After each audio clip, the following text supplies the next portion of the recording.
और मैंने उनसे साफ कह दिया, भैया मैं आपसे कभी अपोलोजाइज नहीं करूंगा, मुझे कोई इंटरेस्ट नहीं है आपसे अपोलोजाइज करना, इसलिए मैं बोल नहीं पाया और इसलिए मुझे यहां पे ये प्रेस कॉन्फ्रेंस करना पड़ रहा है। इनको हटा जाना चाहिए। जो हमारे स्टूडेंट्स प्रोटेस्ट पे थे, peaceful protest, non violent protest, प्यार से रेजिस्ट कर रहे थे, उन पर पुलिस अट्रॉसिटी हुई, उन पर पेलेट गन चलाया गया। ये आप फोटो देख रहे हैं। एक युवा से तो मैं मिला जिसके शरीर में पेलेट्स थे, एक आंख में पेलेट गई, उसको दिखता नहीं है, शायद कभी ना दिखे। शॉक बेटन यूज किया गया, लाठी कीलों के साथ, लाठी में कील डालकर स्टूडेंट्स को मारा गया, महिलाओं को, माइनर्स को मारा गया। यहां पे आप देख सकते हैं पुलिस वाला थप्पड़ मार रहा है महिला को, और ये प्लेन क्लोथ ऑफिसर्स जो कोई नहीं जानता कौन है, वॉलंटियर्स हैं, आरएसएस के हैं, कहां से आए, ये भी पिटाई करने में इन्वॉल्व थे। ये आज मैंने as LOP, as representatives of the students, ये मैंने आज पार्लियामेंट में रेज करने की कोशिश की, मुझे बोलने नहीं दिया। स्पीकर से मैंने अनेक बार कहा कि प्लीज स्पीकर सर, हाउस को ऑर्डर में लाइए, हाउस को ऑर्डर में नहीं लाया। उसके बाद रिजिजू जी को बोलने दिया, डिफेंस मिनिस्टर को बोलने दिया, एजुकेशन मिनिस्टर को बोलने दिया, बट मुझे मौका नहीं दिया। मुझसे कहा गया कि आप अपोलोजाइज करो, अगर आप अपोलोजाइज करोगे तो हम आपको बोलने देंगे। मेरा हक बनता है बोलने का,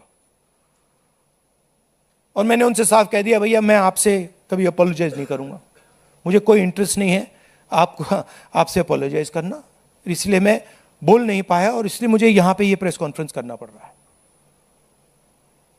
this is not the platform for me to speak. The platform for me to speak is the Lok Sabha, and every time I try to speak there, I am silenced. तो ये हमने रेज किया और हमने सवाल पूछा, ये कौन करवाया, ये करवाया किसने, ये हुआ कैसे। सिंपल सी बात है, यह व्यक्ति अमित शाह जी होम मिनिस्टर हैं, पेलेट गन की यूज, लीथल फोर्स की यूज बिना होम मिनिस्टर के परमिशन लिए नहीं किया जा सकता है। हमने भी सरकारें चलाई हैं, हम जानते हैं कि अगर गोली चलाने की बात आती है, पेलेट गन की यूज की बात आती है, तो द लास्ट कॉल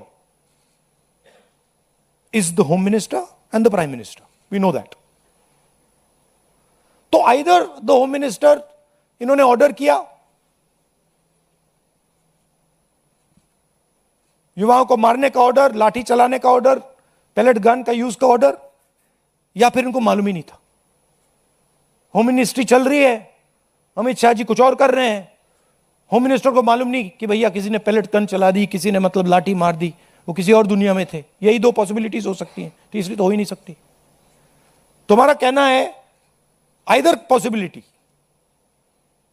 इनको जाना है, इनको हटा जाना चाहिए। आप देखिए, पार्लियामेंट में आ नहीं पाए, लोकसभा में आ नहीं पाए। पहले बड़ी बड़ी बातें होती थी, अमित शाह दिस, अमित शाह दैट। लोकसभा के अंदर अमित शाह घुस नहीं पाए। क्यों? He is guilty. अगर गिल्टी नहीं होते तो 2 मिनट में आके जवाब दे देते। तो that is why we are saying इनको जाना है। हिंसा किसने की? दिल्ली पुलिस ने की। दिल्ली पुलिस किसको रिपोर्ट करती है? एमएचए को, होम मिनिस्टर को। और दूसरी साइड आरएएफ ने की। आरएएफ सीआरपीएफ को रिपोर्ट करता है और सीआरपीएफ एमएचए को रिपोर्ट करता है। तीसरी पार्टी ने दिल्ली में हिंसा नहीं की है। दिल्ली पुलिस ने की है और आरएएफ ने की है। एंड बोथ ऑफ देम, दोनों होम मिनिस्टर को रिपोर्ट करते हैं।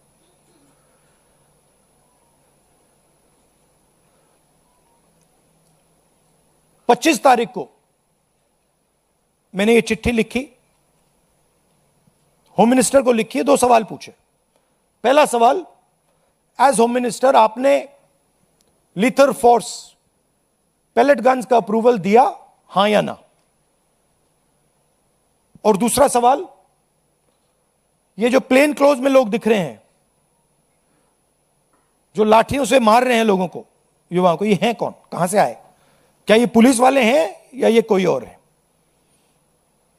सवालों का जवाब नहीं मिला, चिट्ठी का रिप्लाई नहीं आया, चिट्ठी का एक्नॉलेजमेंट भी नहीं हुआ।